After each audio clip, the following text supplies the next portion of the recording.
everyone, welcome to another episode of Inez Talks. Today I am joined by Ed Vinicombe. He is currently Director of Design at JP Morgan, formerly BT. Welcome, thank you for coming. Thank you, Inez. So I'd love if you'd be able to share your journey so far in design, if there anything that's, any key milestones that you've experienced, any challenges, any pivotal moments and that have shaped your career so far. Sure. So I'll start right from the beginning. So I've been working in design for about 20 years, near on about 20 years. Yeah. Got into design originally by designing my own skateboards. I was a massive skater. Awesome. Skated for 8 to 10 years.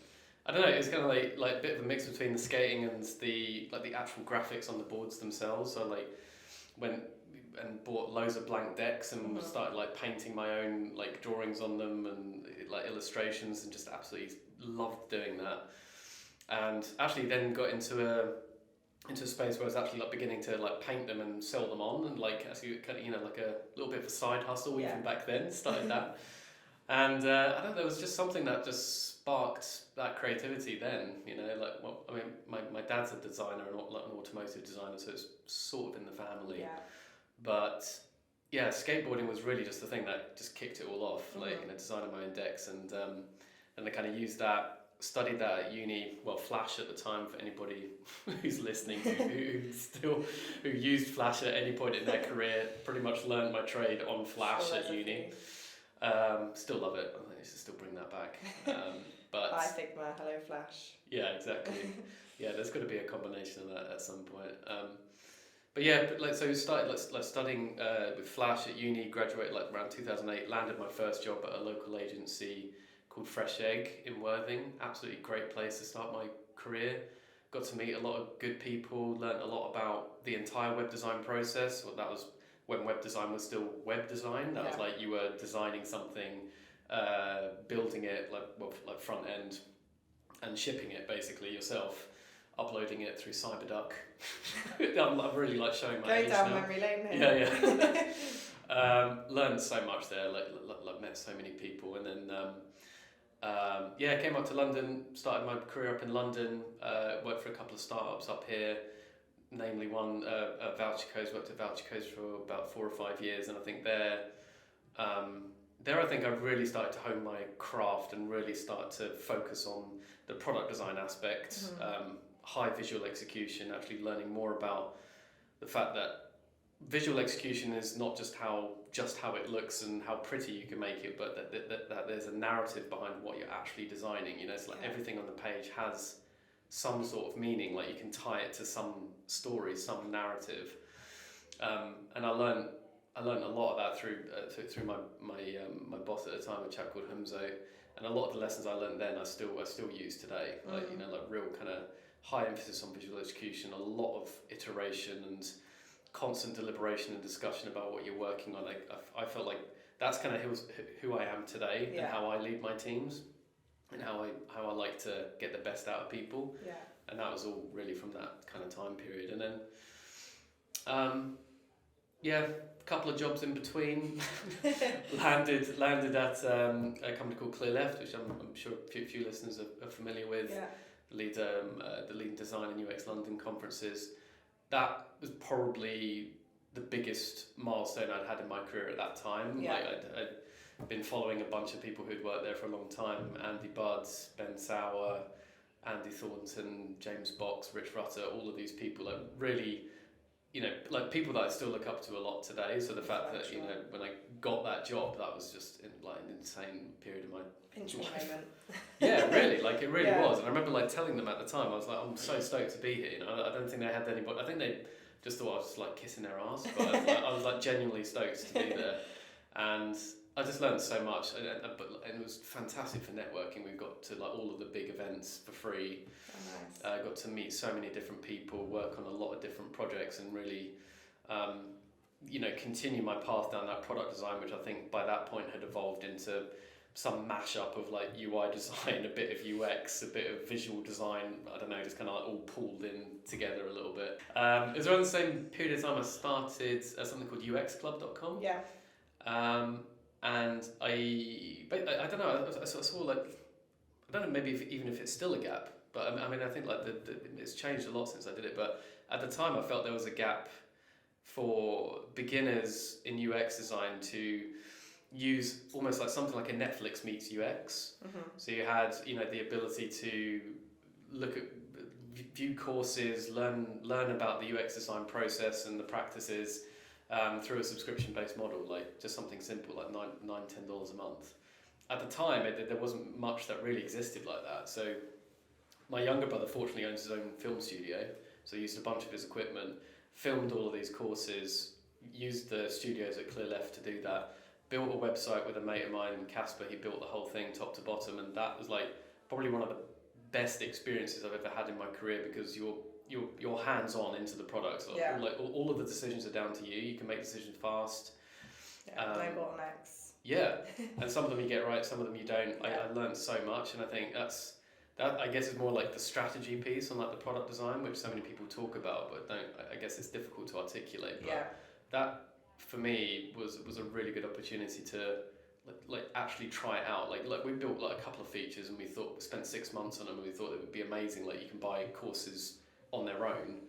We thought that would be a great idea, and nobody ended up doing it. So it's like it's just simple lessons and just the practices of UX design. Like maybe we should have appetite tested this beforehand, or maybe we could have like mitigated this risk somehow by doing that. That's that big kind of strand of product design that I think like that sort of really taught me and like kind of honed my craft a little bit. Definitely. Don't learn without failing. Like 100%. Yeah. And I mean, you can still access it now, $100. Oh, nice. For anybody who's listening. Shameless plug. Yeah. And then from there, yes, I started my leadership track, I guess, from like 2017, leading a team at Virgin. Absolutely loved that. Like small team for 4 people, and that was just fantastic. Got their first design system up and running. We called Tailwind. We were working across the entire digital estate, all the way from websites, apps, screens on the back of the chairs in the plane, like the check-in kiosks, all that kind of stuff. It was such a great company to work for. Yeah. It was so awesome. Good perks, nice people. Branson I did not meet Branson, for anybody wondering. You didn't? No. I didn't think it had like much to do with the I did wonder company, whether or not he came to the office occasionally, or... I think like once in a blue moon, basically. Too busy in space. yeah, it's got other things to think about. But that was great. I learned a lot. I worked with my boss of mine at the time, Martin Reddin, like fantastic guy. Like still keep in touch with him.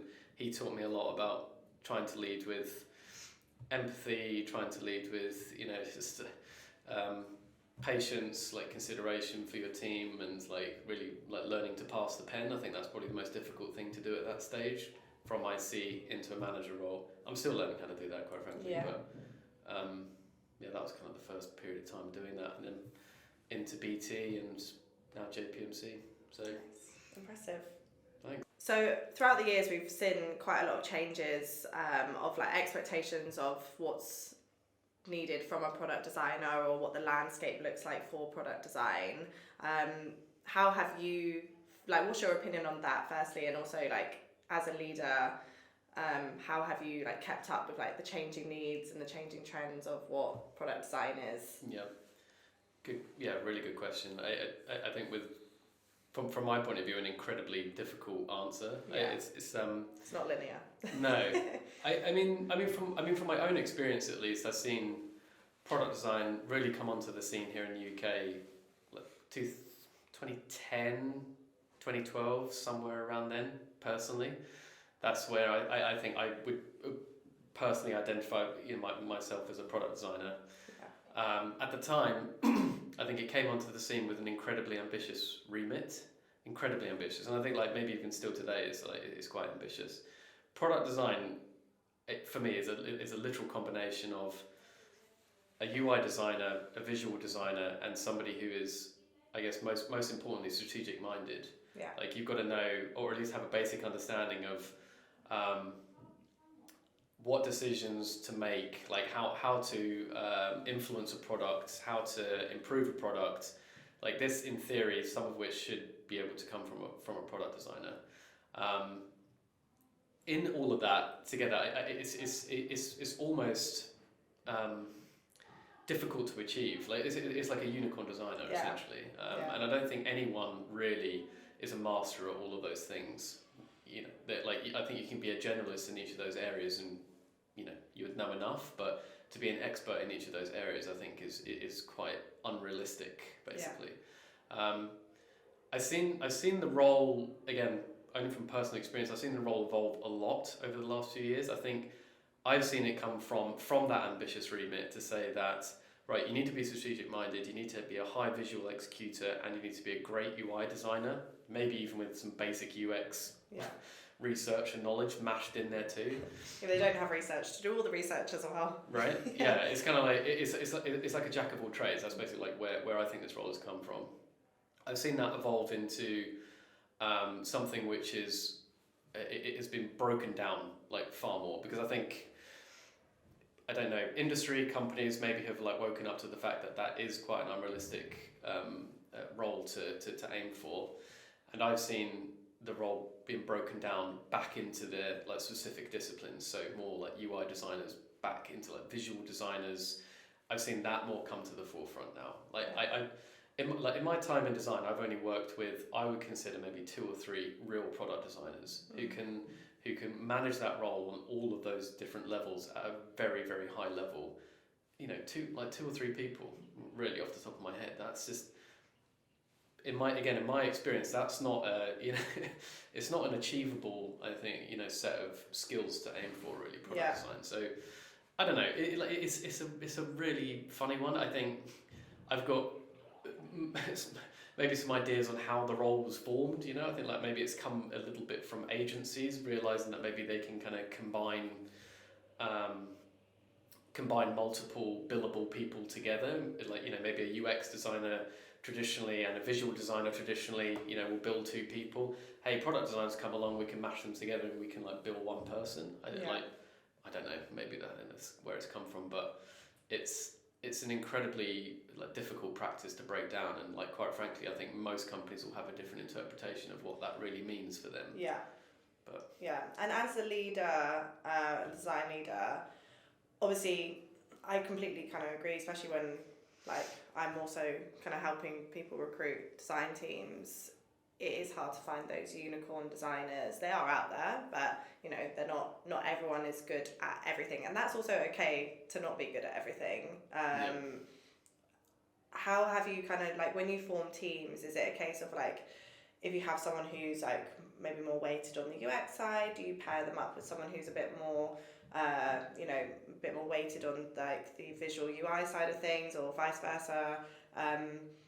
Is that kind of the format you might follow to help people almost upskill or learn a bit from other people? I mean, if they want to, right? Like, then, I mean, yes. I mean, it's a short answer. I think, like, yes. I think, where we have got more individual skill sets, either visual design or UX design, like pairing them up on if that's what the product needs at that particular time, then yes, I'd absolutely pair those 2 skill sets up.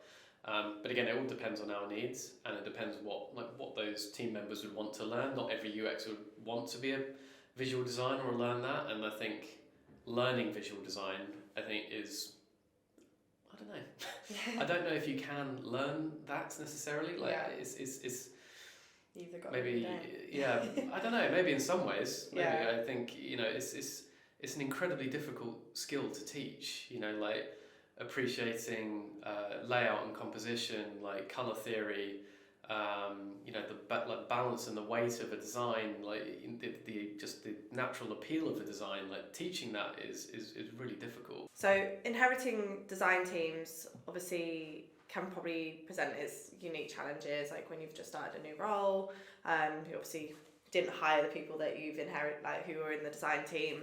So how do you sort of go about sort of understanding everyone's skill set from when you walk in, and also like how do you approach upskilling designers and sort of helping them adapt to new processes that you may want to implement?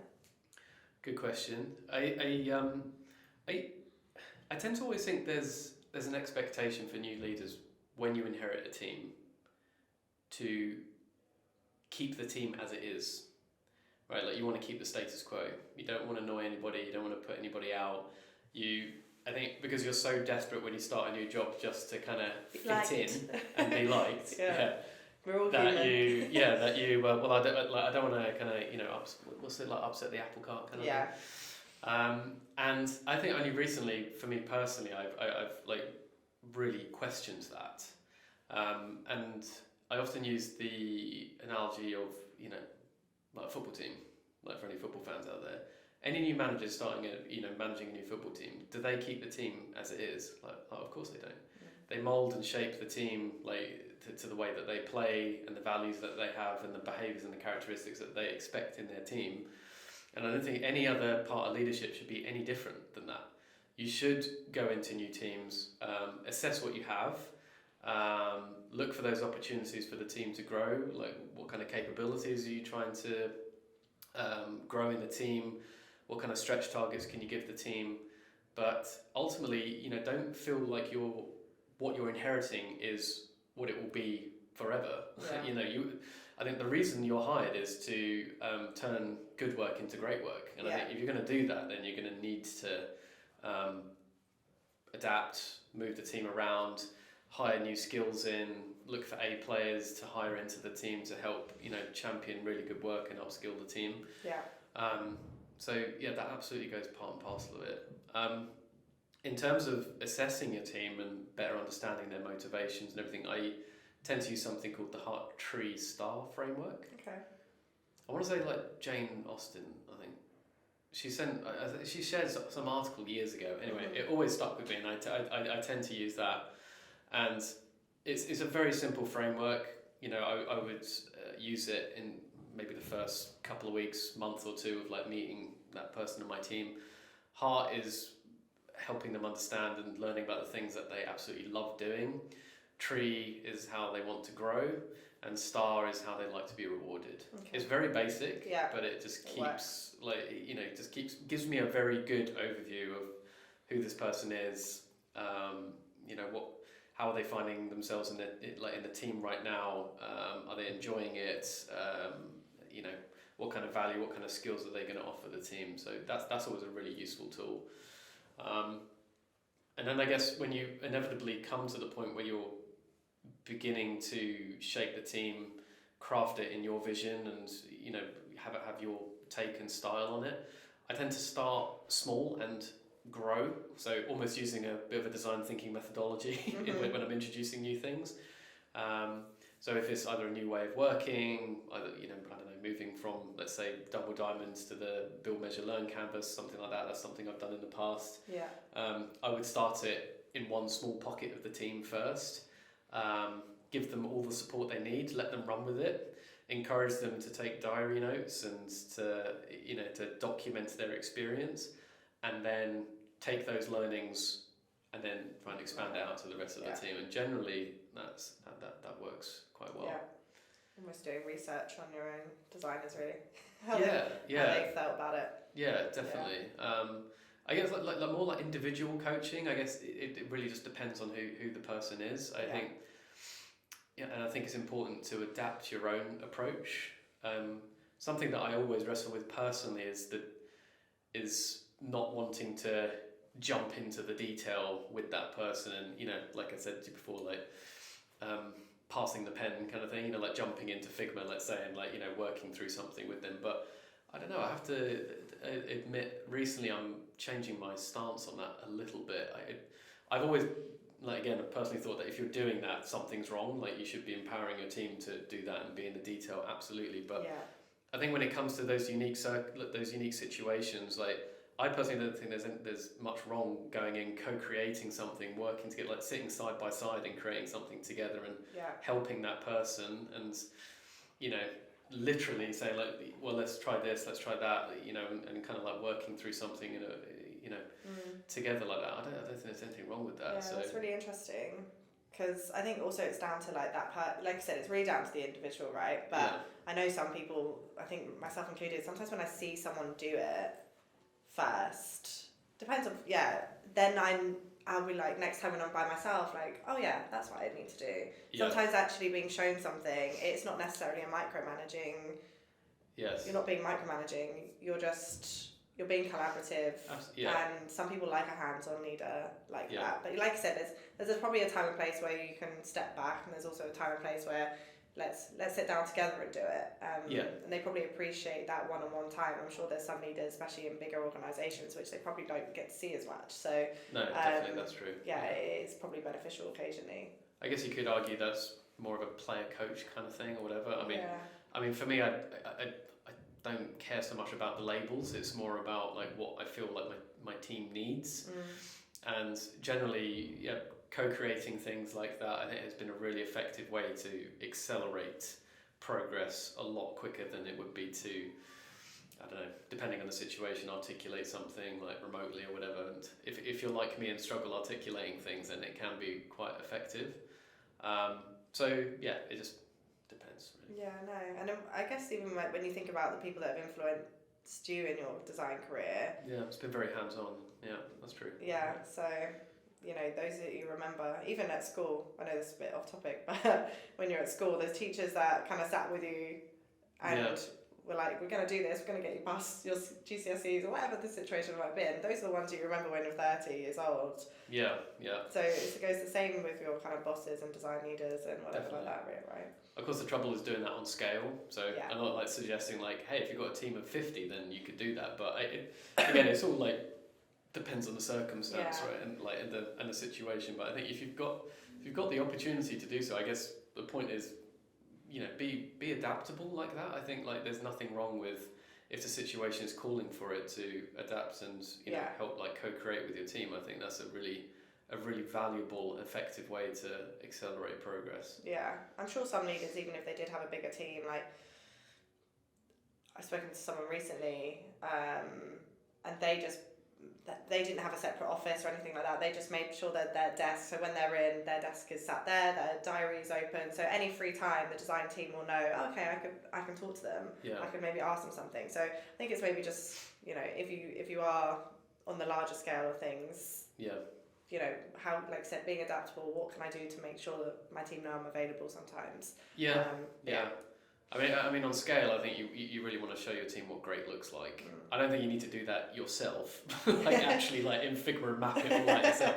But you do need to show them what great looks like to give them something to aim for, or ideally you're defining what great looks like collaboratively. You know, like what does a team think that great looks like? You know, and then encouraging them to work towards that. What is essential for you to build a strong and inclusive working culture in your design teams? So I think there are three things I look for: self-awareness, curiosity, and empathy. I think combined, you're on a good path to building an inclusive culture, right? I think first and foremost, self-awareness, I think, is probably one of the key characteristics I see in almost everything. Even when building teams, self-development, all of that, building an inclusive culture, self-awareness, like you need people on your team to develop that self-awareness to so that they can encourage other people from the team to speak their minds, to seek diverse perspectives. You need a level of self-awareness from your team to, you know, so they can actually do that themselves rather than me telling them that they need to be self-aware and seek those diverse perspectives and include people. So I think that first and foremost, I think is probably the biggest thing that I need first. So self-awareness, curiosity. I think to just keep asking questions. You know, and I think that in itself naturally will drive a more inclusive culture. Like seeking that voice, that quiet voice from the back of the room, asking questions, involving people, making them feel like they're part of the team by asking questions. Curiosity, I think, will help you get along a lot of the way. And then naturally you need a lot of empathy. I think, you know, just generally you need a lot of empathy. Like if you want to build an inclusive culture, you need to know that not everybody's going to engage in teams or in working situations in the same way. That's okay. That's exactly what we need actually to get better results. Like we need people who are diverse, who will bring a different perspective, have different experience, different backgrounds. We need that to be a success. Like it's so there was like some scientific equation like somewhere from a talk I saw years ago at Leading Design that great teams and great results are through diverse perspectives. Definitely. So just being empathetic to that person sitting next to you and trying to understand where they're coming from. There's a great book actually that I try and read once a year. Bit of a lie. I try and read it once a year, but it's Michael Stanier. Audiobook, much better way of doing it. Michael Stanier's book, The Coaching Habit, is a great one. To encourage you to ask more questions and offer less advice. And I think for me personally, that is a great way to, again, encourage more people to contribute by asking questions, staying curious, and seeking that perspective on things. Yeah, no, that's really interesting. I'll actually have a look at that book after this, to be honest. It's great. It is really great. And there's another good book as well on coaching called like Coachable Moments by Coachable. That's really good. Again, just really a good instruction manual on how to structure good questions. Yeah, is useful. Yeah, I mean, it's funny because no one teaches you how to be a good leader, right? Or how to build these teams. It is sort of trial and error, or learning from books, or learning kind of from the leaders that you had, and trying to just implement that into your own workings, but obviously with different fresh faces and different challenges. Totally. And even in my personal life affects how I lead teams as well. Like my wife, my friends, my family. That affects how I like to lead teams. I read the occasional book and everything like that, but it's always I've always found it difficult to translate what's in the book into what's happening day to day, because the situations and the contexts are totally different. So you never know. I read Radical Candor a lot, for example, and I've tried a few things in there in teams that I've led, and they've gone absolutely awfully. But so I think I've learned to read through books and take things maybe with a little bit more of a pinch of salt, like better identify the context and situation that I'm in, and then use that to inspire or to maybe inform something or help me to do something. But it's all sorts of different.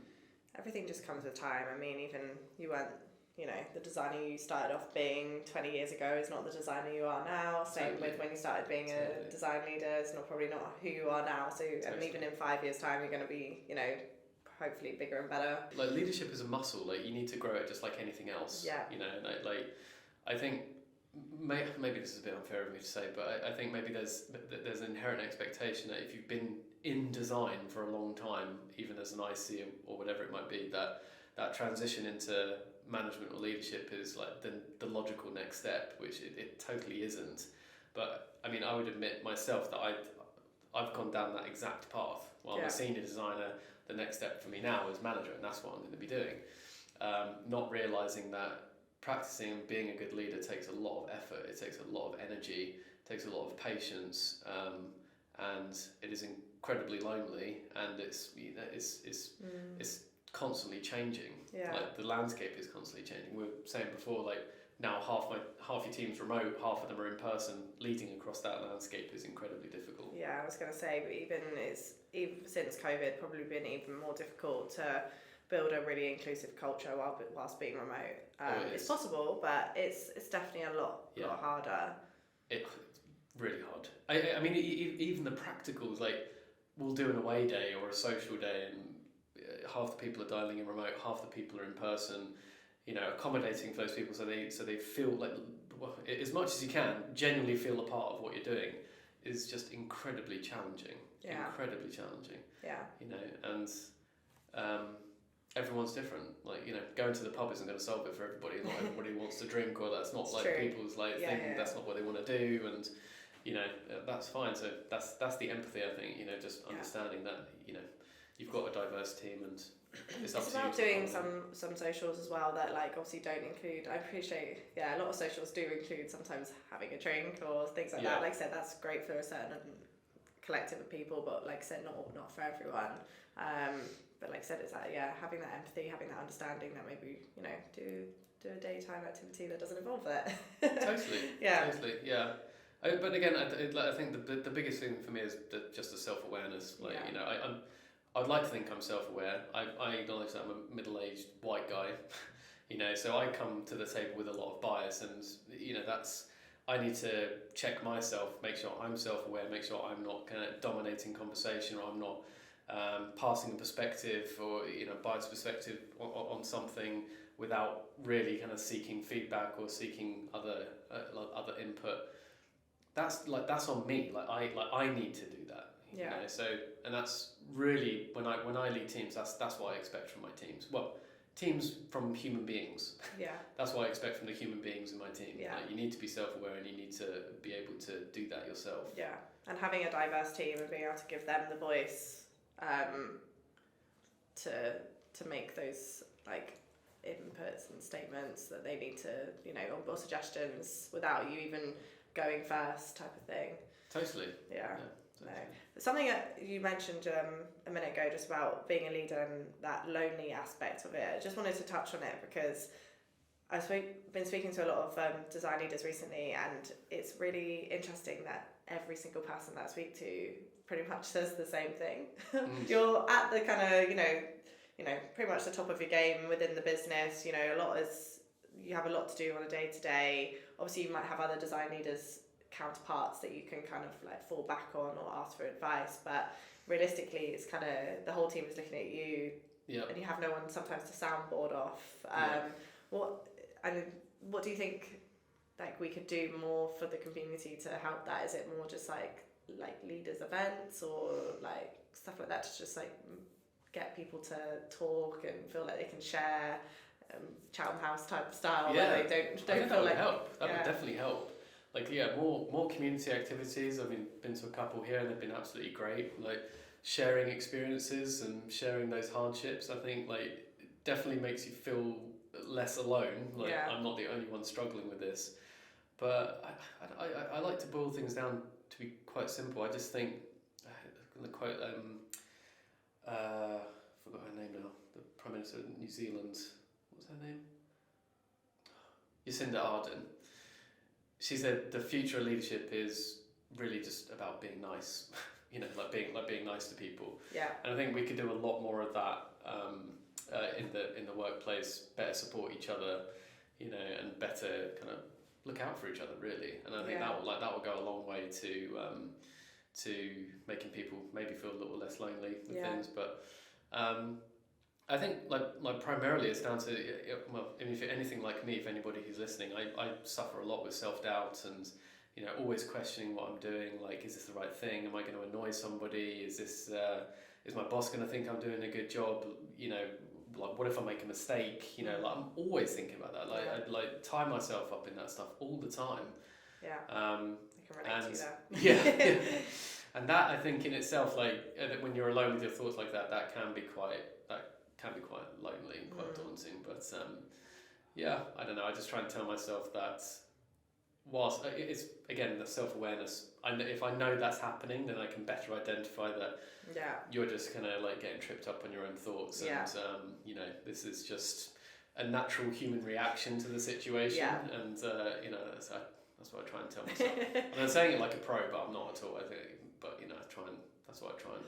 I mean, it helps. We can only do so much, right? But like I said, having a kind of really supportive team, or having at least someone that you kind of work with, or even if it's like a peer who kind of understands the same struggle, if you know anyone else in design at a similar level, that you know that the phone's always there. It goes a long way. Yeah, it really does.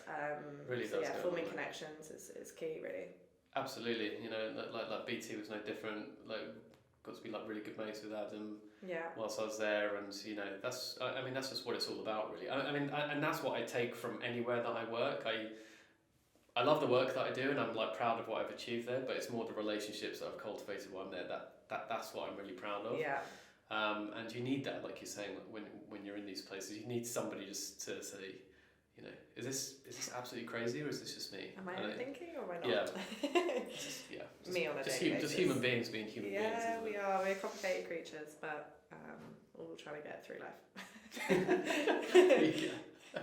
Basically, yeah. Ed, I'd love to know, when it comes to kind of presenting design strategic work or initiatives to like either the CEO, depending on kind of what size the business is, or C-level suite, what kind of approach do you find the most effective when like trying to convey the importance of design, either to get investments or things like that? Because I know that's a lot of things, a lot of design leaders might sort of have that on a daily basis. Yeah.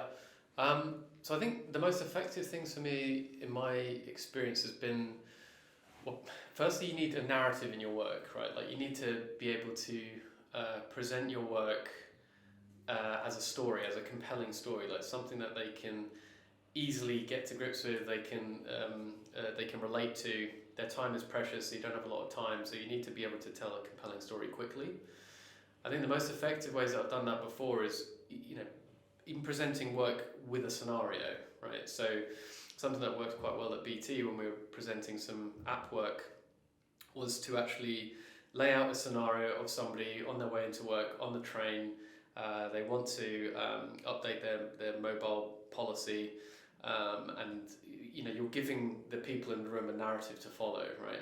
And the prototype that we shared at the time was actually one that they could access on their phones in real time whilst they were in the room, and I was talking them through the story and the narrative itself, and I think that helped make it real for them. And I think that's what really started to turn heads and actually improve the quality of feedback and insight that we were getting on the day. That coupled with very careful short summaries of information. I think when you are presenting to that level of seniority, you need to be aware that yes, their time is precious and they're really going to only want to see one or two things maximum. And again, I think it's I usually use a rule of three, like focus on three very simple things for them to follow, and then present it like that. Yeah. Do you find it's funny that obviously as a designer you probably care, obviously revenue is important because it means you've got a job, it means the business is going and everything's moving, but obviously naturally, human-centered design, you care a lot about the users. When you are having these conversations with C-suite level, do you find like they care a lot more about the numbers than the users, or in your... No way, honestly, like if anything, it's in my recent experience, it's been the opposite. That's good. I mean, like one will organically lead to the other, right? Like if customers have a good experience and the product you're designing is usable and it's delightful, that will lead to the better numbers naturally. Yeah. So if anything, most of the conversations I've had with senior leadership, exec level, whatever it is, it's all about what's the customer sentiment, how are they feeling, what are they saying. That's been a massive boost in that in the industry, I've found, for large enterprise sized companies over the last 5 to 10 years. Research teams have massively blown up, and most of the presentations that I do today at that level will include either quotes, snippets or insights from customers that will help me tell that story. So we've discussed already kind of previously around sort of how upskilling designers and things like that. Obviously, like mentoring or mentorship is a really valuable part of someone's professional growth. How have you found, or what is your approach to mentorship and sort of helping people progress in their careers? Are any specific behaviours or traits that you look for in individuals that you mentor? Are they usually people that are in your current company, or do you end up mentoring people from sort of outside juniors or what? I mean, I'm on ADP list. I guess just like almost every other design leader these days, and I find that's that's an incredibly good platform, really good platform. But I guess my most immediate focus is probably on my team. So I look for any opportunity where any member of my team or externals are looking for some help. I'll do everything I can. I guess there are three things I look for in mentees, if that's how you describe it, mentees. Yeah. I look for hunger, honesty, and humility. I'm actually ripping that off from a book, and it's from No Rules for anybody listening, by Reed Hastings, and he describes how they built the culture at Netflix. And there's a segment in there around what he looks for when he hires new people, and he calls it the 3 H's: hunger, honesty, and humility. And I would actually add self-awareness onto that. Yeah. Right? Self-awareness is a big thing for me. I'm looking for people, mentees who are hungry to learn more, and they are self-aware enough to know that they are at the beginning of their career, they've got a lot to learn, and they're just like a sponge at that stage of their career. I think that's where you're going to make the most progress, and I think that's that's really inspiring for me to hear and talk to people when they're at that stage in their careers, and it's just there's just some beautiful naivety about it that I just absolutely love, and you know, it's just such a great learning experience, I think, for the both of us, quite frankly. And then honesty, you know, I think is all about, again, a bit of self-awareness, acknowledging where they're at, like, you know, coming to me and talking to me about skills that they want to learn or grow into, and like really giving me an honest kind of take on where they think they're at. Otherwise we're not going to make much progress, right? And then lastly, humility. You know, like, you've got to be humble enough to know that, you know, this is either a new career or I'm transitioning from another career, you know, and this is an opportunity for me to learn. And I think, yeah, I mean, I've spoken to quite a few people at that stage in their career, and again, it's just really energizing. I absolutely love it. And, you know, I think when you've done however many years, 20, 25, whatever it is, 30 years in the industry, I think there is some inherent expectation or responsibility to, you know, work with that next generation of designers, and I think, you know, that's something I really love doing. The expectation for junior roles, I think, is ridiculous, and so different to when I personally got into the industry. I was even looking at a junior spec a few weeks ago, and it was essentially a spec for a middleweight designer. You know, some experience doing this, or this would be great. And that, what are you talking about? You know, I've just graduated. I'm completely new to this. You know, like, how on earth would I get experience doing that? So again, I think expectations, you know, have become, I think, a little bit unrealistic for the junior role itself, which I think is terribly unfair. But, you know, I think any advice I'd give to junior members of the community, or people looking to get into design, I mean, something that was always really effective for me was just developing that experience myself, you know, redesigning websites, redesigning apps, like just taking that initiative and, you know, kind of populating my own portfolio with those things. Even if it wasn't official, I didn't work for Spotify or Facebook or whatever, but at least it showed me initiative that this person had like taken that, and they'd be like, no, this is how I re-envisaged this product or service, and, you know, this is why I did it. And I think that's what I look for in junior designers. I don't look for 2 or 3, 5 years experience, because that's ridiculous. I look for the 3 H's. A bit of self-awareness, and I suppose initiative to add to it, and I think that's a really good mix. I think if you can find junior designers with all of those characteristics, like, you're onto a good one. I'd love to ask you final question, really.